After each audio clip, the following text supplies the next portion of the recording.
Preston, the administrative hub of Lancashire, a town made famous the world over by Charles Dickens' novel Hard Times. And from looking at the city of this place, not much has changed. If anything, it is even more bleak. Or maybe that is on purpose, who knows? While the town in many ways has moved on since then, that does not mean it has got any better. We start this journey like many people at the train station, a building that is a major hub for both the West Coast Main Line and a hub for the UK's worst train company, Northern Rail. The building only has one wall technically, which means that you should be allowed to smoke here without getting prosecuted. It also makes the place nothing more than a glorified bus stop, but with trains instead of buses. It is a surprise that the building is still standing, as most of it is rust-prone, with not much in the way of support, even if you include the one wall. The station is woefully inadequate for the number of people that use the station every day. Take the footbridge, for example, which is 1/3 the minimum size it needs to be. The simple fact that it's still there and not collapsed yet is a sheer mystery.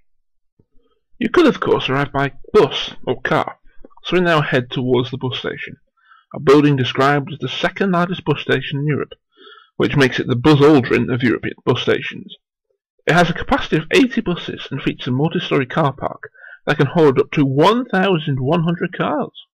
Impressive, yes, but Preston is not much of a tourist destination and so useless. The building is listed as one of the World Monuments Fund buildings at risk, as the building is to be demolished despite the people of Preston wanting to keep it. Once again, proof that town councils simply do not care about the people who elected them. There is one bright side to all this though. It's a great viewing location. While it's still standing, that is.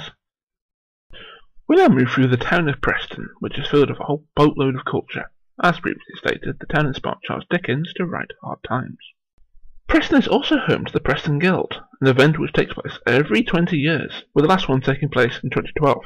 So if you missed it, not long to wait until the next one. The town of Preston is also famous for possibly being the only place in the UK to have absolutely no arts funding. However, on the more positive side, the town of Preston is featured in a series of books by local author Joseph Delaney called The Waterstone Chronicles, which I suggest you read, because they are incredible and not as bleak as Hard Times.